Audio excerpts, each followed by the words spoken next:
Hi అండి, welcome back to my channel. ఈరోజు అయితే ఆఫీస్కి వచ్చిన తర్వాత మా పాప రెడీగా ఉందన్నమాట. అయితే వాళ్ళ ఫ్రెండ్ది బర్త్డే అంట, వెళ్ళడానికి రెడీ ఉంది. సో నన్ను జడలేమన్నది. ఏం ఓపిక ఉంటుంది చెప్పండి, ఆఫీస్కి వచ్చి. అది నార్మల్ జడ వద్దంట. చూడండి, ట్రై చేస్తుంది. నువ్వు వేయకపోతే నేను వేసుకుంటాను వెళ్ళి ట్రై చేస్తుంది. సరే వేసుకున్నాను, నేను కూడా వదిలేసిన. చూద్దాం ఎట్లా వేసుకుంటుందో. స్టెప్ జడలంట, అది చూడండి. సరే కానివ్వండి, చూద్దాం. అయితే చిన్న ఫ్రాంక్ ప్లాన్ చేసిన అనమాట. వెజిటేబుల్ కటింగ్ అయితే అయిపోయింది.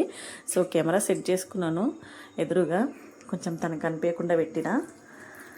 అదేంటంటే మమ్మీకి దయ్యం పడితే అసలు అంటే వదిలేస్తుందా, నన్ను ఫేస్ చేస్తుందా, లేకపోతే బయట కింద వెళ్ళిపోతుందా నన్ను వదిలేసి, అసలు వాళ్ళ రియాక్షన్ ఏంది.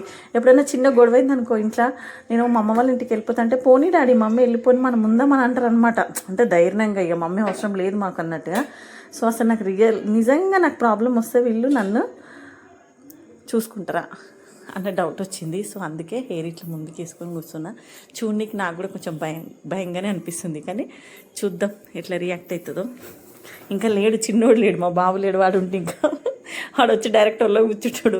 అంటే పారిపోడు అనమాట ఏదన్నా అట్లా. వాడు వన్ మెంటాలిటీ అట్లా. ఏమేం చేస్తుందో చూద్దాము. ఇంకా వేసుకుంటుంది, ఇంకా తయారవుతుంది.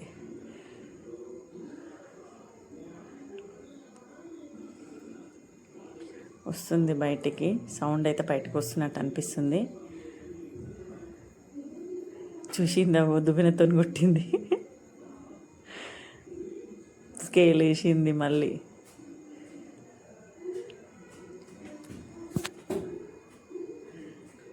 చూద్దాం వస్తుందా, అట్లనే పారిపోతుందా బయటకి. నాకే భయమైంది, చూస్తే భయపడ్డది. పాపం ఏడ్చేసింది, ఏమనుకుందేమో. సో చిన్న ఫ్రాంక్ చేసిన అనమాట పాప మీద. ఉంటుంది మమ్మీ నువ్వు ఫ్రాంక్ వీడియోలు పెట్టవు, నువ్వేం పెట్టవు, నువ్వు ఓన్లీ కుకింగే పెడతావు అని అంటుంది అనమాట నన్ను. So thanks for watching, bye.